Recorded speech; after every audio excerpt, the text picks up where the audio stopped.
کی قوم پر طوفان آیا، اور یہ نوح علیہ السلام کا واقعہ تمام امتوں میں مشترک ہے۔ یہ سینہ بسینہ چلا آ رہا تھا عربوں میں۔ قرآن نے پچھلی امتوں کے جو واقعات بیان کیے ہیں، قرآن کے بارے میں ایک بات آپ خوب اچھی طرح سمجھ لیں، قرآن اپنے ٹاپک سے ہٹتا نہیں ہے۔ قرآن کا جو موضوع ہے وہ کیا ہے؟ یہ بتانا کہ یہ کائنات خود سے نہیں بنی، کسی نے اس کو بنایا۔ یہ ٹاپک ہے قرآن کا، یہ سائنس کا ٹاپک نہیں ہے، یہ فزکس کیمسٹری کا بائیولوجی کا ٹاپک نہیں ہے، یہ طبی کتابوں میں بھی نہیں ملے گا آپ کو۔ یہ سائنس کا ٹاپک یہی ہے کہ آنکھیں کیسے دیکھتی ہیں، ناک کیسے سونگھتی ہے، خنزیر کا دل انسان میں لگ سکتا ہے کہ نہیں لگ سکتا، وغیرہ وغیرہ۔ اس کائنات کو کسی نے بنایا ہے، اس پر قرآن بحث کرتا ہے۔ بنانے والا کون ہے، اس کا نام کیا ہے، یہ قرآن بتاتا ہے۔ اور کیوں بنایا اس نے، یہ قرآن بتاتا ہے کہ پوری کائنات انسان کے لیے اور انسان آزمائش کے لیے،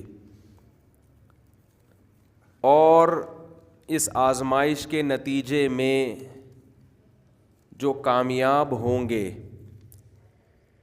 ان کو کیا ملے گا، اور جو ناکام ہوں گے ان کو سزا کیا ملے گی۔ پھر یہ آزمائش ہے کیا؟ آزمائش یہ ہے نا کہ لیبلوکم ایکم احسن عملا، اللہ نے اس لیے پیدا کیا، اللہ تمہیں آزماتا ہے کہ کون عمل میں اچھا ہے۔ یہ پیپر ہے ہمارا، یہ امتحان ہے۔ پھر اچھا کیا ہے اور برا کیا ہے، اس کو بھی ڈیفائن کیا، کیونکہ پیپر بتا دیا کہ پیپر ہے، لیکن پیپر میں سوال بتائے نہیں جا رہے۔ آپ کو ایگزامینیشن ہال میں بٹھا دیا کہ پیپر حل کرنا ہے، مقصد آپ کا یہ ہے، پیپر ہے کیا وہ آ نہیں رہا۔ تو میں دوبارہ مختصر لفظوں میں ریپیٹ کر دیتا ہوں، قرآن کا اصل ٹاپک ہے کیا؟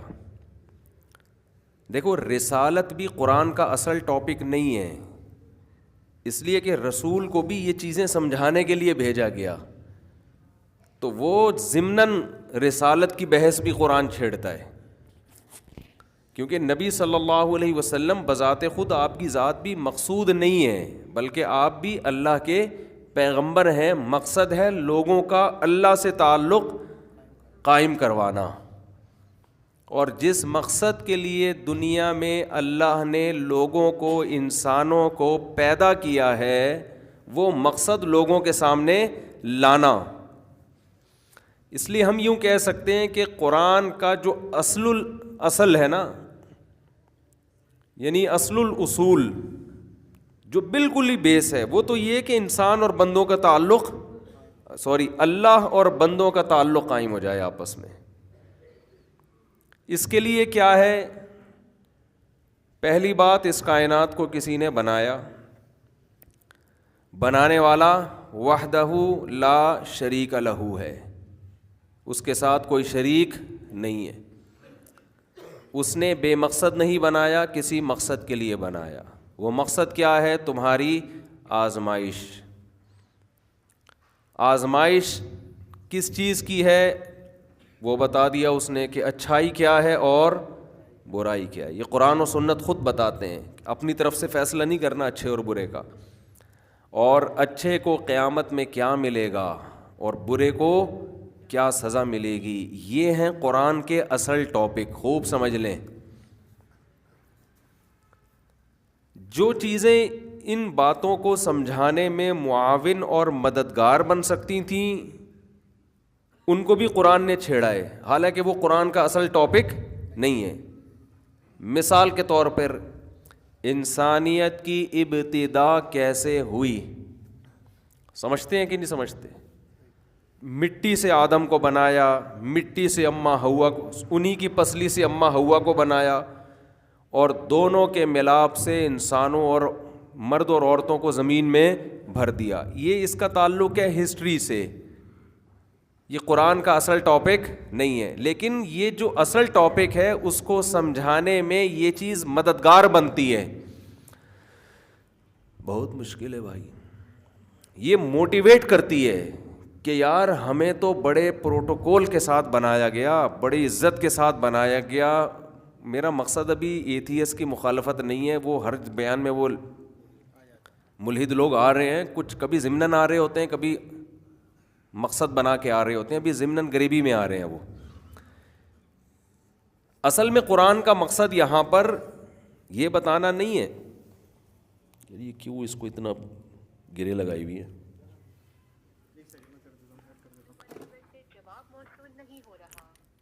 یہ بار بار نا کھچاؤ پڑتا ہے پیچھے.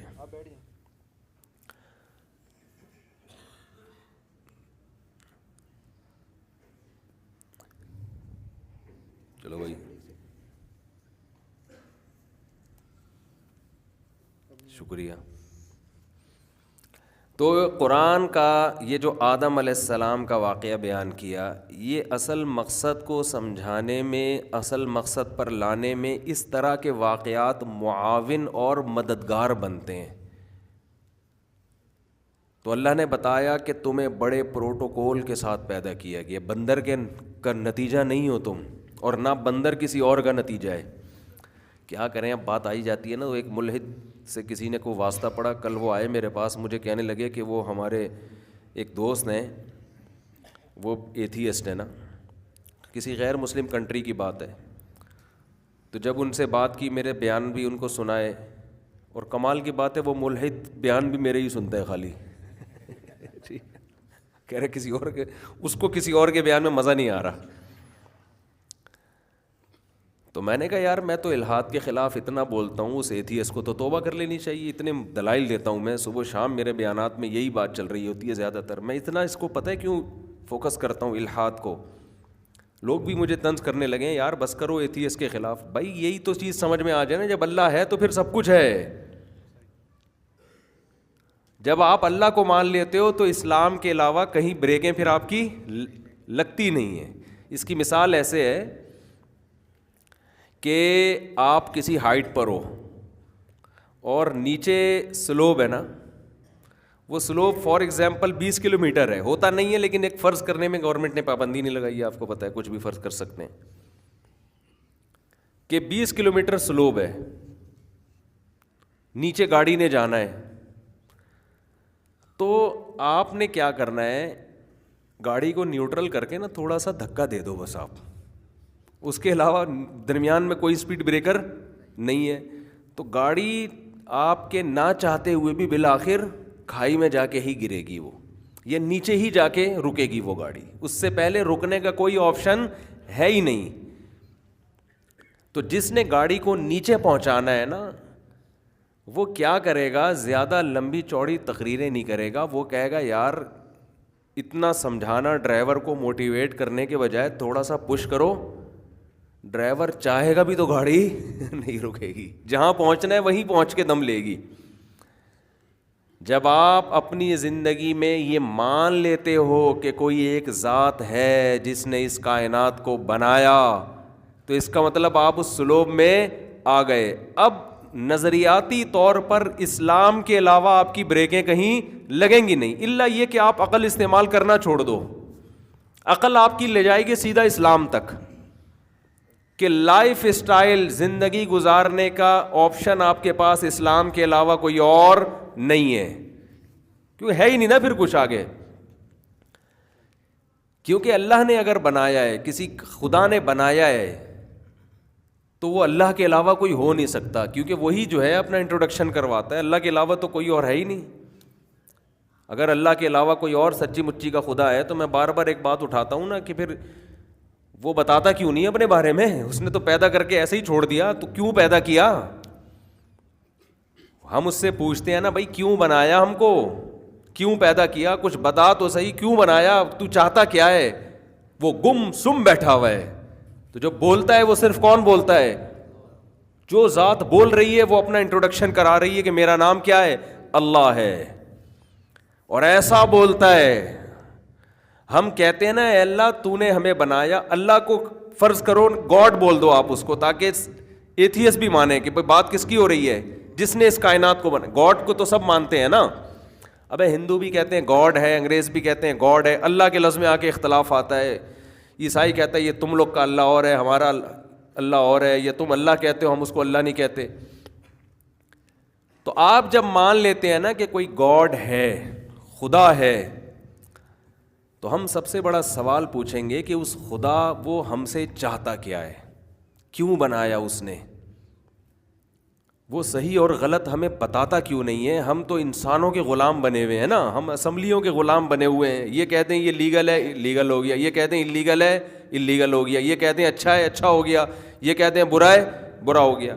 اسمبلیوں میں جب شراب پینے والے بیٹھیں گے تو شراب لیگل ہوگی, انلیگل ہوگی کہ لیگل ہوگی, لیگل ہوگی. تو ہم انسانوں کے ہاتھوں میں کیوں دیں اپنی تقدیریں؟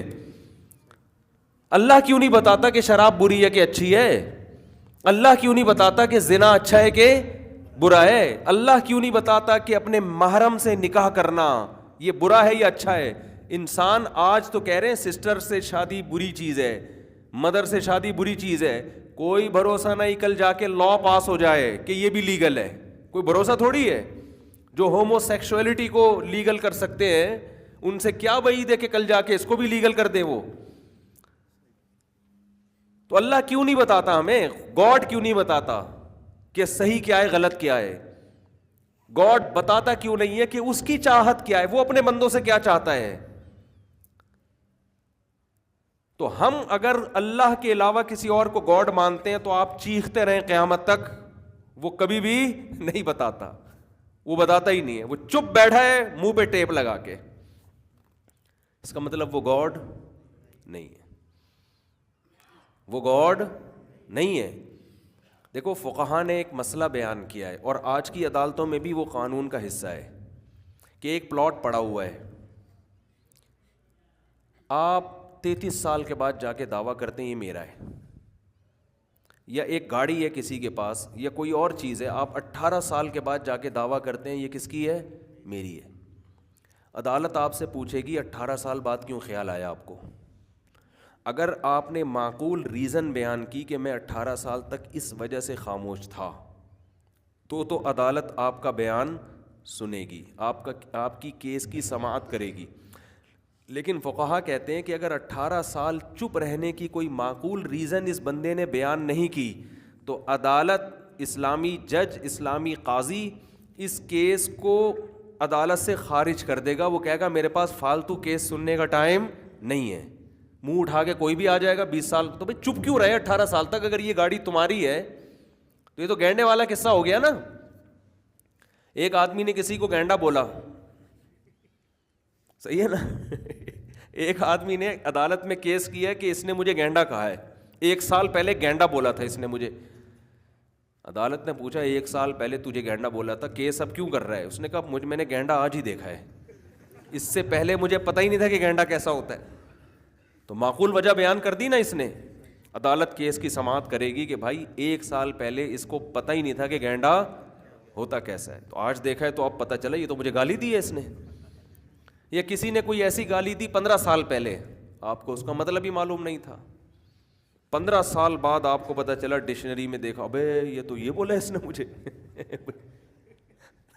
آپ نے کیس کیا کہ جج صاحب 15 سال پہلے اس نے مجھے گالی دی ہے.